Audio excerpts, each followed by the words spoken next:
तो hi friends, स्वागत है आपका आपके अपने यूट्यूब चैनल के यानी साइंस की पढ़ाई में। दोस्तों, आज हम पढ़ेंगे मानव नेत्र द्वारा प्रतिबिंब कैसे बनता है और मानव नेत्र की समंजन क्षमता और फार पॉइंट और नियर पॉइंट यानी दूर बिंदु और निकट बिंदु और उसके बाद से मानव नेत्र में होने वाले दोषों के बारे में। तो दोस्तों, हम बात कर लेते हैं मानव नेत्र द्वारा प्रतिबिंब का बनना यानी मानव नेत्र द्वारा प्रतिबिंब कैसे बनता है। दोस्तों, पहले हम ह्यूमन आइज का एक चित्र बना लेते हैं। Human eyes. दोस्तों, मान लीजिए अनंत पर एक बिंदु, एक वस्तु ए भी है। अनंत पर एक वस्तु ए भी है। जब इससे किरणें परावर्तित होकर यानी जब इसमें किरणें पड़ती हैं और परावर्तित होकर जब हमारी आंखों में जाती हैं तो जलीय द्रव्य तथा नेत्र लेंस और काचाभ द्रव्य को पार करके रेटिना पर फोकस होती हैं। रेटिना पर चित्र वास्तविक और उल्टा बनता है। रेटिना पर चित्र वास्तविक और उल्टा बनता है, लेकिन हमारे नेत्र यानी हमारे दिमाग द्वारा, हमारे मस्तिष्क द्वारा इसे सीधा करके दिखाया जाता है। दोस्तों, बिल्कुल यही बात है कि मानव नेत्र द्वारा प्रतिबिंब का बनना यानी मानव नेत्र द्वारा प्रतिबिंब किस प्रकार बनता है। दोस्तों, अब हम बात करेंगे मानव नेत्र में जो समंजन क्षमता होती है उसके बारे में। मानव नेत्र में समंजन क्षमता क्या होती है।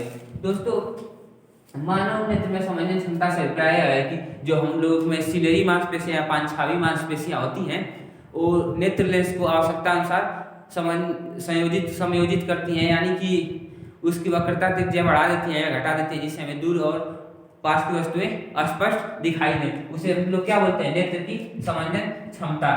यानी यहाँ पे सिलेरी मांसपेशियों द्वारा हमारे लेंस की वक्रता त्रिज्या बढ़ाई तथा घटाई जाती है, उसे नेत्र का समंजन क्षमता कहते हैं। दोस्तों, अब हम बात करेंगे नेत्र का दूर बिंदु तथा नेत्र का निकट बिंदु। नेत्र का दूर बिंदु तथा नेत्र का निकट बिंदु। नेत्र का निकट बिंदु। दोस्तों, नेत्र का दूर बिंदु क्या होता है। नेत्र का दूर बिंदु का मतलब कि नेत्र जहां जितनी दूरी तक देख सकता है उसे नेत्र का दूर बिंदु कहते हैं। एक स्वस्थ मनुष्य में उसका दूर बिंदु अनंत होता है, यानी वो अनंत दूरी तक देख सकता है। एक स्वस्थ व्यक्ति अनंत दूरी तक देख सकता है। उसके आंख का दूर पॉइंट क्या होगा, अनंत होगा, यानी उसके नेत्र का अनंत होगा जो दूर पॉइंट होता है यानी फार पॉइंट होता है। दोस्तों, अब हम बात करेंगे नेत्र का निकट बिंदु यानी नेत्र का नियर पॉइंट। यानी नियर पॉइंट क्या होता है। तो दोस्तों, नियर पॉइंट का मतलब कि आदमी वस्तु को कितनी दूरी से स्पष्ट देख सकता है। जैसे आप किताब में पढ़ते हैं तो उसे कितनी दूरी तक स्पष्ट देख सकते हैं। तो मानव नेत्र का निकट बिंदु 25 सेंटीमीटर होता है। इसे नोट कर लीजिए, मानव नेत्र का निकटतम बिंदु 25 सेमी होता है। सो दोस्तों, अब हम बात करेंगे मानव नेत्र में होने वाले दोषों के बारे में तथा उसके निवारण के बारे में। तो दोस्तों, इसे मैं इरेज कर देता हूँ और उसके बाद से फिर आपको दोषों के बारे में बताऊंगा।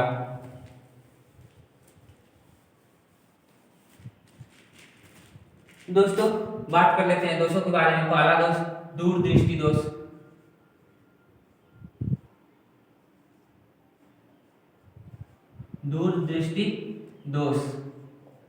दूरदृष्टि दोष क्या होता है। तो दोस्तों, दूरदृष्टि दोष का मतलब कि दूर की वस्तुएं स्पष्ट दिखाई देंगी तथा निकट की वस्तुएं स्पष्ट नहीं दिखाई देती हैं, उसे दूरदृष्टि दोष कहते हैं। यानी कि दूर का तो क्लियर दिखाई देगा लेकिन नजदीक की वस्तुएं नहीं दिखाई देंगी। सो फ्रेंड्स, इसे हम दूरदृष्टि दोष कहते हैं। तो दूरदृष्टि दोष के निवारण हेतु हमें कौन से लेंस के चश्मे का प्रयोग करना चाहिए। तो दोस्तों, दूरदृष्टि दोष में हमें उत्तल लेंस के चश्मे का प्रयोग करना चाहिए। तो दोस्तों, इसका निवारण यानी कि उत्तल लेंस के चश्मे का प्रयोग करने से हमें स्पष्ट दूर का भी और नजदीक का भी, मतलब कि अगर जो आपको दूरदृष्टि दोष है तो नजदीक की वस्तुएं दिखाई देने लगेगी उत्तल लेंस लगाने से। दोस्तों, अब हम बात करेंगे निकट दृष्टि दोष के बारे में। निकट दृष्टि दोष क्या होता है। निकट दृष्टि दोष दोस्तों आप ऐसे याद रखिए, अगर निकट दृष्टि दोष है तो निकट की वस्तुएं दिखाई देगी, निकट की वस्तुएं दिखाई देगी, दिखाई देगी तथा दूर की वस्तुएं नहीं दिखाई देगी। उसे ही क्या बोलते हैं, उसे ही निकट दृष्टि दोष बोलते हैं। यानी कि निकट का तो दिखाई देगा लेकिन दूर की वस्तुएं नहीं दिखाई देंगी। इसमें इसका निवारण कैसे किया जाता है, जो इस दोष से पीड़ित रहेगा उस व्यक्ति को अवतल लेंस वाला चश्मा पहनाया जाता है। इससे अवतल लेंस इसका क्या है, निवारण है। यानी कि निकट दृष्टि दोष में अवतल लेंस का प्रयोग किया जाता है। दोस्तों अब हम बात करेंगे कि हमारी दो आंखें होना क्यों जरूरी है, क्यों हमारी एक आंखों से काम नहीं चल पाता है, क्या क्यों हमारे दो आंखें होना जरूरी है। तो दोस्तों दो आंख होने से क्या फायदा है।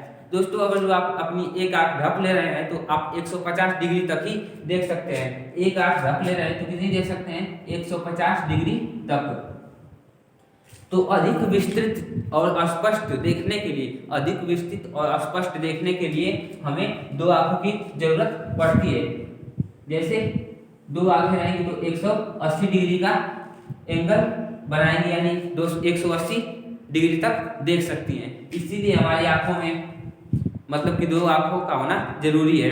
दोस्तों एक फैक्ट और भी माना जाता है कि अगर जो एक आंख के अंध बिंदु पर अगर जो चित्र बन रहा है, जैसे मैंने ब्लाइंड स्पॉट बताया था कि यहाँ से अगर जो चित्र बनाएंगे यहाँ से कि अगर यहाँ से नसें गई रहती हैं तो यहाँ पर चित्र नहीं बनता है। अगर जो एक आंख में यहाँ पर चित्र बन रहा है तथा दूसरे आंख में यहाँ पर, तो हम एक आंख की सहायता से देख सकते हैं। अगर जो हमारे पास एक ही आंख रहे और जो ब्लाइंड स्पॉट पे बने तो हम उसे नहीं देख सकते। इसी को नियंत्रित करने के लिए हमारे पास दो आंखें होती है। तो दोस्तों अब हम बात करेंगे कि जो शिकारी जानवर होते हैं, जैसे कुत्ता हो गया, लोमड़ी हो गई, इन लोगों के माथे पे क्या होती है, आंख होती है। इसलिए क्योंकि उन लोगों को और विस्तृत क्षेत्र देखने की जरूरत होती है ताकि वो शिकार कर सके, इसीलिए उनके माथे पे आंखें होती है।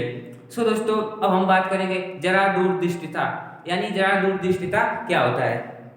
तो दोस्तों जरा दूरदृष्टिता से अभिप्राय यह है कि मतलब कि उसमें ना तो दूर की वस्तुएं दिखाई देगी ना तो नजदीक की। यानी कि मानव के जो आंख है वो बिल्कुल ढीला पड़ जाता है, उसकी मांसपेशियां जो होती हैं, सिलेरी मांसपेशियां, वो बिल्कुल ढीली पड़ जाती हैं, जिसके कारण जरा दूरदृष्टिता हो जाता है। जब आदमी 50 या 60 साल का रहेगा, जब बुढ़ा हो जाएगा तभी उसको यह दोष होता है। तो इसमें द्विफोकसी लेंसों का प्रयोग किया जाता है, यानी दोनों लेंस का प्रयोग किया जाता है। दोस्तों दोनों लेंस का प्रयोग कैसे किया जाता है, तो चश्मे के नीचे में उत्तल रहेगा और चश्मे के ऊपर अवतल रहेगा। आपने चश्मा ऐसे देखा होगा, चश्मा तो इसमें उत्तल रहेगा और इसमें उत्तल रहेगा और ये ऊपर वाले भाग में अवतल रहेगा, उत्तल अवतल। तो इसमें जो जरा दूरदृष्टिता से प्रभावित रहता है उसको द्विफोकसी लेंसों वाला चश्मा पहनाया जाता है। सो फ्रेंड्स अब इसके बाद से और कुछ भी रोग होते हैं हमारी आंखों में, जैसे कि जब हमारे में शंकु वाली कोशिकाएं, हमारी आंखों में शंकु वाली कोशिकाएं जब प्रभावित होती हैं तो हमारी आंखों में कलर पहचानने की क्षमता खत्म हो जाती है। दोस्तों वो भी एक प्रकार का दोष होता है। सो दोस्तों अब मानव आपका खत्म हो चुका और कुछ टॉपिक रह जाता है तो मैं उसे बाद बताऊंगा और उसके बाद से न्यूमेरिकल्स और लेक्चर चलता रहेगा। सो दोस्तों thank you and bye bye.